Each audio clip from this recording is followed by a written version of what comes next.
Hi hello walking చేస్తూ record చేస్తున్నాను ఈ వీడియో. ప్రభుత్వ ఆసుపత్రులని ప్రభుత్వ హాస్పిటల్ని కూడా పీపీపీ మోడల్లోకి తీసుకెళ్ళి నియోజకవర్గానికి ఒకటి పెడతారని ఇప్పుడే సాక్షి ఛానల్లో ఒక బులెటిన్ వస్తుంటే చూశాను. సో సర్ప్రైజింగ్ అనిపించింది. నాకు ఒకటే ప్రశ్న అడుగుతున్నాను. ఇప్పుడు మీరు పీపీపీ మోడల్ అని చెప్పి ఇప్పుడు మన ఆరోగ్యశ్రీ అని చెప్పి ఒక స్కీమ్ పెట్టారు. ఆరోగ్యశ్రీ ప్రైవేట్ హాస్పిటల్కి నచ్చలేదు, ధర్నా చేశారు.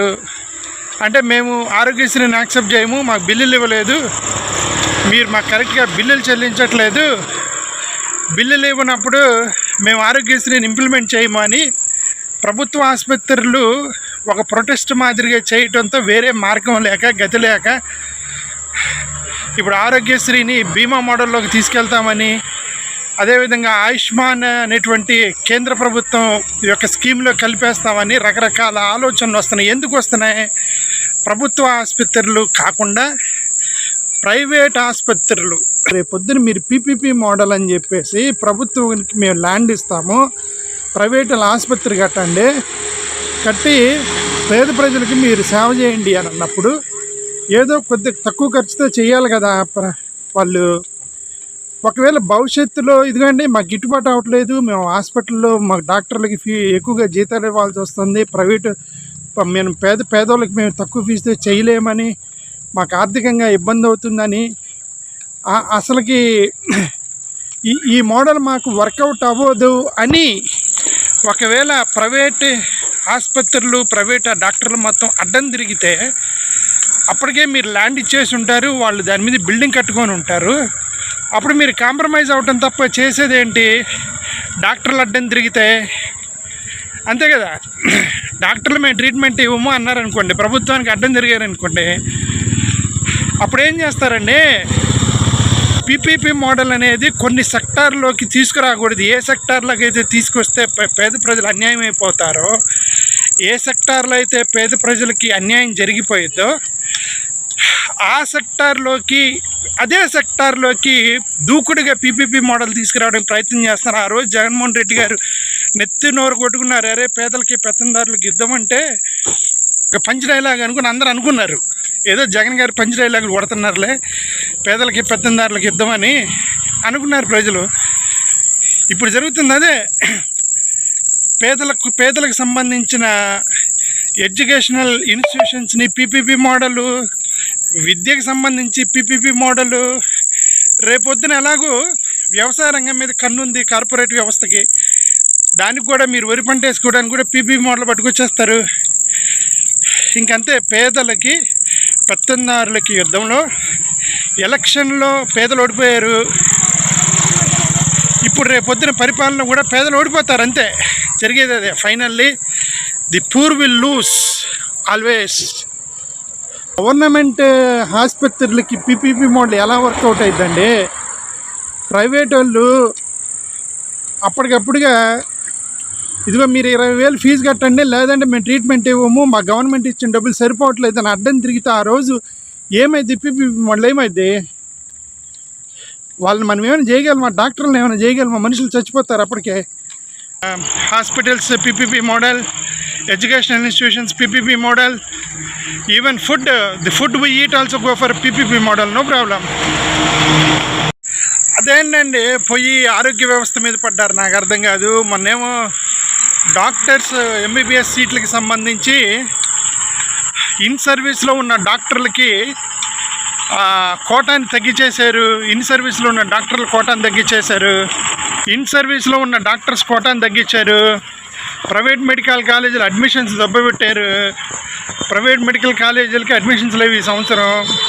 ప్రైవేట్ మెడికల్ కాలేజీలు కూడా పీపీపీ మోడల్ అన్నారు, ఇప్పుడు ఆసుపత్రులు పీపీపీ మోడల్ అన్నారు. ఇదేంది? ఆరోగ్యంతో చలగాటం ఏంటో అర్థం కాలేదు.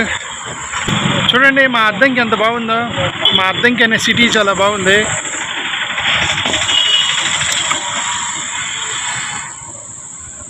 Reach to my destinations. చూడండి మా అద్దంకి అద్దంకి ఎంత బాగుందో. Very good place. Addanki is very good place. Bengaluru లాగా, ఢిల్లీ లాగా, హైదరాబాద్ లాగా ఉంది ఈ city. Very good, thank you.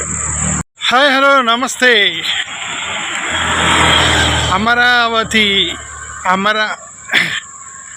Amaravati క్యాపిటల్కి ప్రపంచ బ్యాంకు నుంచి కొంతమంది అధికారులు వచ్చి చూశారట అమరావతి మొత్తం. చంద్రబాబు నాయుడు గారు 15,000 కోట్ల రూపాయలు 15,000 లోన్ తీసుకోవడానికి కోసమని అప్లికేషన్ పెడితే దానికోసం ఇన్స్పెక్షన్ కోసమని ప్రపంచ బ్యాంకు నుంచి అధికారులు వచ్చారు అని రాశారు ఎవరో. అంటే మొన్న కేంద్ర ప్రభుత్వం అనౌన్స్ చేసిన 15,000 కోట్ల రూపాయలు, ఈ 15,000 కోట్ల రూపాయలు రెండు ఒకటేనా, వేరువేరా? కేంద్ర ప్రభుత్వానికి చెప్పకుండా అమరావతికి మళ్ళీ చంద్రబాబు నాయుడు గారు సపరేట్గా 15,000 కోట్లు తీసుకోగలరా? రైట్. ప్రపంచ బ్యాంకు వాళ్ళు అప్పు ఇవ్వడానికి 15,000 కోట్ల రూపాయలు అమరావతి ఎందుకు వచ్చారు అంటే, మొన్న ఇచ్చింది అప్పేనా? కేంద్ర ప్రభుత్వం ఇచ్చింది అప్పేనా? ఆ అప్పు గురించే ఇప్పుడు వీళ్ళు వచ్చారా, లేకపోతే ఇది సపరేట్ అప్పు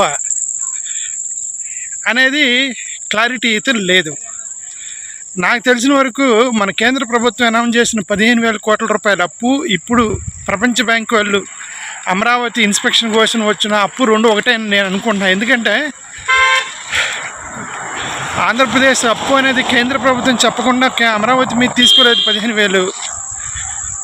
వీళ్ళు 15,000 కోట్లు అప్పు తీసుకొని మళ్ళీ దాన్ని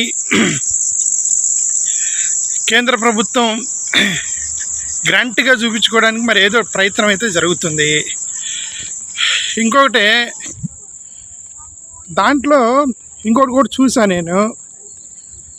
అదేంటంటే అమరావతి ల్యాండ్కి సంబంధించి అక్కడ మొత్తం వాళ్ళు ఇచ్చిన ప్రాజెక్ట్ రిపోర్ట్లో, అమరావతికి వాళ్ళు ఇచ్చిన ప్రాజెక్ట్ రిపోర్ట్లో ఆ ముంపుకు గురవుతున్నటువంటి దాన్ని పూడ్చడానికే 40,000 కోట్ల రూపాయలు అవుతున్నాయి అని చెప్పారట. అంటే అమరావతిలో వర్షాలు పడితే నీళ్లు మునిగిపోతున్నాయి కదా, అది పూడ్చడానికి, ఆ నీళ్లు నిలబడకుండా ఉండటానికి, ముంపు తప్పించుకోవడానికే 40,000 కోట్లు అవుతాయని చెప్పారట. ఎందుకు అంత బాధ ఏంటి నాకైతే అర్థం కాల. ఫుల్గా వాటర్ నిలబడేటువంటి ప్లేస్ని మీరు వాటర్ నిలబడకుండా చేయడానికి 30,000 కోట్ల రూపాయలు, బిల్డింగ్లు కట్టడానికి 30,000 కోట్ల రూపాయలు, మళ్ళీ అది 1,00,000 కాదు 2,00,000 కోట్ల రూపాయలు ఖర్చు పెడితే కానీ అక్కడ అమరావతి తయారవదు. అది మొత్తం కంప్లీట్ అయ్యేకి 2,00,000 కోట్లు అవుతాయి. దానికి బదులు ఆ విజయవాడ, గుంటూరు, విశాఖపట్నము, కర్నూలు ఆల్రెడీ ఉన్న సిటీని వాడుకోవచ్చు కదా. సరే, ఏమి వాళ్ళ ఇష్టం. నడుస్తూ వాకింగ్ చేస్తూ నేను మాట్లాడలేకపోతున్నాను, తర్వాత మాట్లాడదాం. Thank you.